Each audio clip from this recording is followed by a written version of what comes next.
श्रीमद् भगवत गीता का प्रथम अध्याय। धृतराष्ट्र बोले, हे संजय, धर्मभूमि कुरुक्षेत्र में एकत्रित युद्ध की इच्छा वाले मेरे और पांडु के पुत्रों ने क्या किया? संजय बोले, उस समय राजा दुर्योधन ने व्यूह रचना युक्त पांडवों की सेना को देखकर और द्रोणाचार्य के पास जाकर यह वचन कहा, हे आचार्य, आपके बुद्धिमान शिष्य द्रुपद पुत्र धृष्टद्युम्न द्वारा व्यूहकार खड़ी की हुई पांडु पुत्रों की इस बड़ी भारी सेना को देखिए। इस सेना में बड़े बड़े धनुष वाले तथा युद्ध में भीम और अर्जुन के समान सूरवीर, सात्विकी और विराट तथा महारथी राजा द्रुपद और चेकितान तथा बलवान काशीराज पुरजित, कुंती भोज और मनुष्यों में श्रेष्ठ शैव्य पराक्रमी युधामन्यु तथा बलवान उत्तमौजा, सुभद्रा पुत्र अभिमन्यु एवं द्रौपदी के पांचों पुत्र, ये सभी महारथी हैं।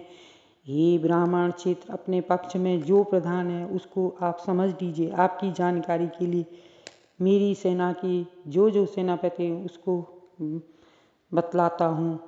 आप द्रोणाचार्य और पितामह भीष्म तथा कर्ण और संग्राम विजयी कृपाचार्य तथा वैसे ही अश्वत्थामा, विकर्ण और सोमदत्त का पुत्र भूरिश्रवा और भी मेरे लिए जीवन की आशा त्याग देने वाले बहुत से सूरवीर, अनेक प्रकार के शस्त्रास्त्रों से सुसज्जित और सबके सब युद्ध में चतुर हैं। भीष्म पितामह द्वारा रक्षित हमारी यह सेना सब प्रकार से अज्ञेय है और भीम द्वारा रक्षित इन लोगों की यह सेना जीतने में सुगम है। इसलिए सब मोर्चों पर अपनी अपनी जगह स्थित रहते हुए आप लोग सभी निसंदेह भीष्म पितामह की ही सब ओर से रक्षा करें।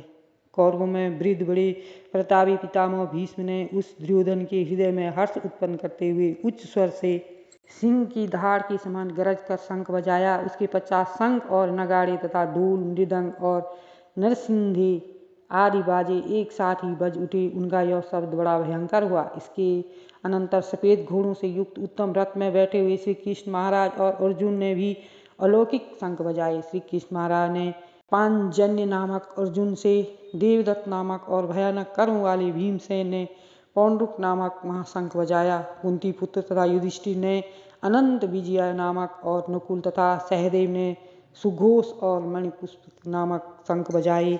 श्रेष्ठ धनुष वाले काशीराज और महारथी शिखंडी एवं धृष्टद्युम्न तथा राजा विराट और अज्ञेय सात्यकी, राजा द्रुपद एवं द्रौपदी के पांचों पुत्र और बड़ी भुजा वाले सुभद्रा पुत्र अभिमन्यु, इस सभी ने, हे राजन, सब ओर से अलग अलग शंख बजाए और उस भयानक शब्द से आकाश और पृथ्वी को भी गुंजाते हुए धृतराष्ट्रों के अर्थात आपके पक्ष वालों के हृदय विदीर्ण कर दिए।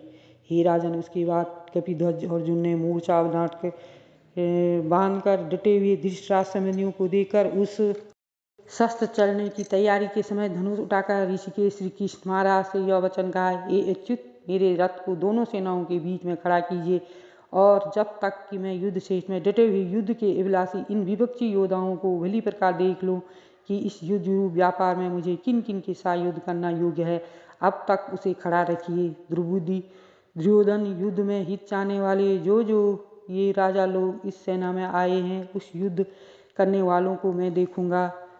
संजय बोले, हे धृतराष्ट्र, अर्जुन द्वारा इस प्रकार कहे हुए महाराज श्री कृष्ण ने दोनों सेनाओं के बीच में भीष्म और द्रोणाचार्य के सामने तथा संपूर्ण राजाओं के सामने उत्तम रथ को खड़ा करके इस प्रकार कहा कि हे पार्थ, युद्ध के लिए जुटे हुए इन कौरवों को देख। इसके बाद पृथापुत्र अर्जुन ने उन दोनों ही सेनाओं में स्थित ताऊ चाचों को, दादों परदादों, गुरुओं को, मामाओं को, भाइयों को, पुत्रों को, पौत्रों को तथा मित्रों को, ससुरों को और सुहृदयों को देखा और वे का पूर्वार्ध उन उपस्थित संपूर्ण बंधुओं को देखकर, हे कुंती पुत्र अर्जुन, अत्यंत करुणा से युक्त होकर शोक करते हुए यह वचन बोले कि अर्जुन बोले, हे कृष्ण, युद्ध क्षेत्र में डटे हुए युद्ध के अभिलाषी इस सजन समुदाय को देखकर मेरे अंग शिथिल हुए जा रहे हैं और मुख सूखा जा रहा है तथा मेरे शरीर में कंप तथा रोमांच हो रहा है।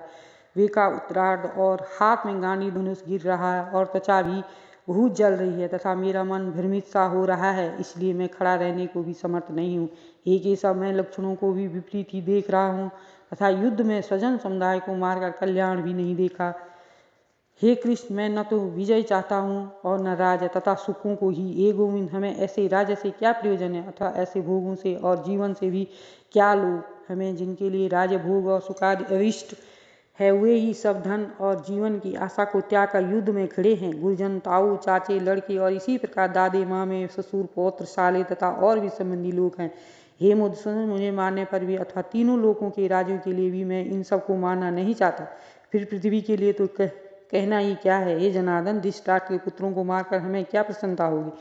इन आतताइयों को मारकर तो हमें पाप ही लगेगा। अतएव हे माधव, अपने ही बांधव धृतराष्ट्र के पुत्र को मारने के लिए हम योग्य नहीं हैं, क्योंकि अपने ही कुटुंब को मारकर हम कैसे सुखी होंगे।